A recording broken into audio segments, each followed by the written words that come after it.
Programme matinal La Connexion.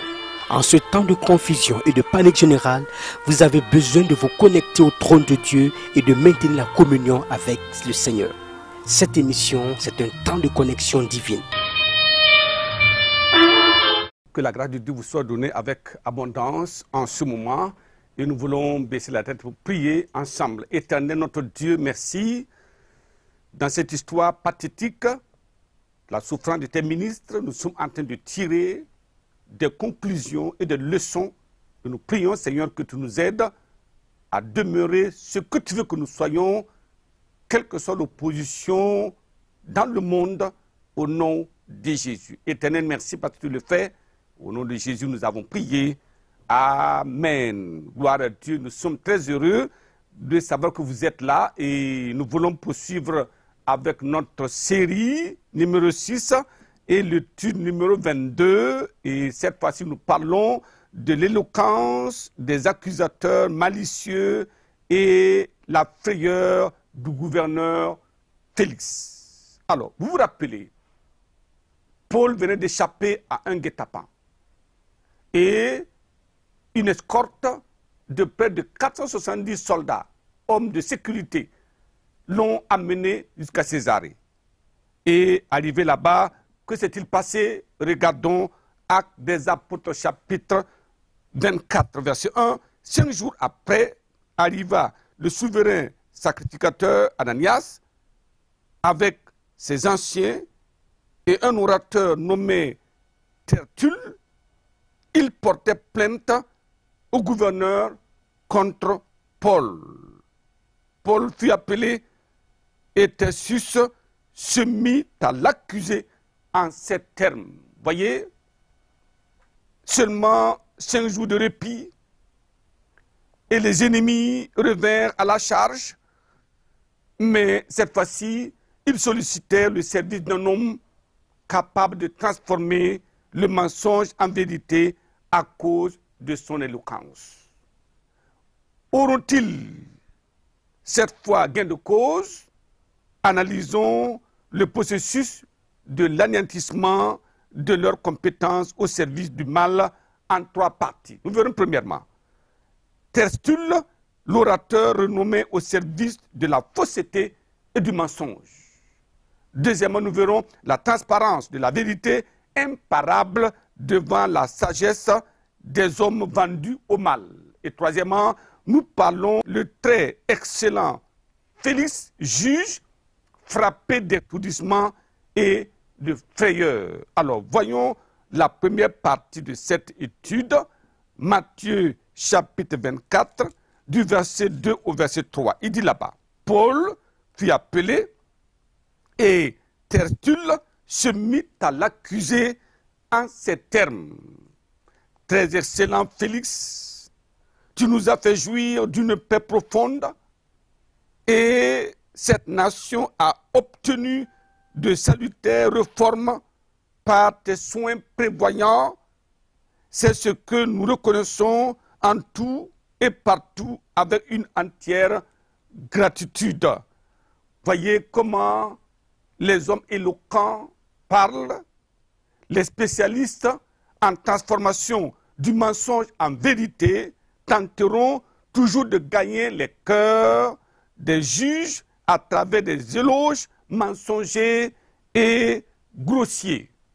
Alors, dans leur objectif de tourner le cœur de ceux qui ont le pouvoir de décider du sort des accusés, alors ils se préparent pour un feu qui ne s'éteint point. Je prie que nous comprenions cela. Vous pouvez changer, tourner le cœur des hommes, mais votre fermeture vous rattrapera tôt ou tard. Donc faites attention à cela. Voyez, Actes des Apôtres, chapitre 24, et le verset 5. Il dit là-bas, verset 5, nous avons trouvé cet homme qui est une peste, qui excite des divisions parmi tous les Juifs au monde, qui est chef de la secte des Nazaréens et qui même a tenté de profaner le temple et nous l'en avons arrêté. Nous avons voulu le juger selon notre loi. Ah, très éloquent, t'es-tu? Tes déclarations sont-elles toutes cousues de toute la vérité? Non, certainement. Vous savez, les avocats émérites du mal gagnent toujours leur procès pour leurs clients. En faisant quoi? Ils lavent alors les coupables de leurs crimes et plongent les innocents dans la désolation. Voilà la sagesse du monde. Voilà la diplomatie du monde. Je prie que le Seigneur nous fasse grâce afin que nous puissions nous en éloigner. Ils oublient très souvent que leur conscience témoin de ces forfaitures, oui, leur donneront toujours, jamais du repos. C'est sûr, la conscience est toujours témoin de ce que nous faisons à un moment donné ou à un autre. Oui, malgré l'usage des stupéfiants, de la drogue, de l'alcool, la cigarette, pour oublier, la conscience demeure téméraire et accusera les fauteurs de troubles à tout moment parce que ces personnes tentent de d'étouffer leur conscience parce que leur basse besogne les poursuit continuellement. Deuxième partie, alors la transparence de la vérité imparable devant la sagesse des hommes vendus au mal. Vous voyez, c'est tellement sérieux. Verset 16, il dit là-bas, verset 16, c'est pourquoi je m'efforce d'avoir constamment une conscience sans reproche devant Dieu et devant les hommes, devant l'accusation des éloquents qui ont fabriqué du mensonge cousu de fil blanc. Alors, Paul a simplement dit, c'est pourquoi je m'efforce, oui, d'avoir une conscience sans reproche devant Dieu et devant les hommes. Une conscience sans reproche devant Dieu et devant les hommes, c'était trop fort pour Félix, ce juge dont les condamnations de sa propre conscience lui faisaient perdre du sommeil, n'en revenait point à ses propres yeux. Il ne comprenait pas. Comment un homme avoir une conscience sans reproche, il se reproche continuellement, alors pouvait-il condamner un homme à la conscience sans reproche? Lui qui subissait le fouet de sa propre conscience, chaque fois qu'il se rappelait de ses jugements pervertis qui avaient condamné des innocents? Non. Voyez, lui, il était plus coupable que l'accusé qui était devant lui. Pouvait-il le condamner? Non. Voilà pourquoi c'est ce qu'il a fait. Alors au verset 23, il dit quoi? Et il donna l'ordre au centenier de garder Paul en lui laissant une certaine liberté et en n'empêchant aucun des siens de lui rendre des services. Alors, Félix savait que cet homme n'avait rien fait de mal, malgré tout ce qui était mis comme charge contre lui. Alors, il ne pouvait pas condamner cet homme-là. L'éloquence et le mensonge venaient d'être démantelés par la vérité inchangeable venant d'un cœur pur. La question, avez-vous un cœur pur? C'est une grande question. Sinon, vous avez besoin de venir à la croix. Troisième partie, le très excellent Félix, juge frappé d'étourdissement et de frayeur. Pourquoi cet homme, le gouverneur, était-il frappé de frayeur? Actes des apôtres, chapitre 24 et le verset 24. Quelques jours après, Félix vint avec Drusille, sa femme, qui était juive, et il fit appeler Paul. Il l'entendit sur la foi en Christ. C'était une bonne proposition. Oui, cette fois-ci, le gouverneur était en compagnie de son épouse, oui, Drusille, dont le but était de savoir, mais de quoi s'agit-il? Quelle est cette foi en Christ qui apporte la conscience sans reproche devant Dieu et devant les hommes? Il était curieux de comprendre. Regardez au chapitre 21, mais comme Paul discourait sur la justice, sur la tempérance et sur le jugement à venir, Félix effrayé dit, pour le moment, retire-toi, quand j'en trouverai l'occasion, je te rappellerai. Alors Félix était foudroyé. pas, le discours de Paul sur la justice, la tempérance, le jugement, alors il ne pouvait plus supporter ces paroles venant d'un cœur pur et d'une conscience lavée par le sang de Christ. Lui, sa conscience était obscurcie et souillée, impossible de comprendre ce que disait Paul. Il était troublé, déboussolé, découragé. Alors, il renvoya Paul. Vous savez, le cœur mauvais demeure le corps mauvais.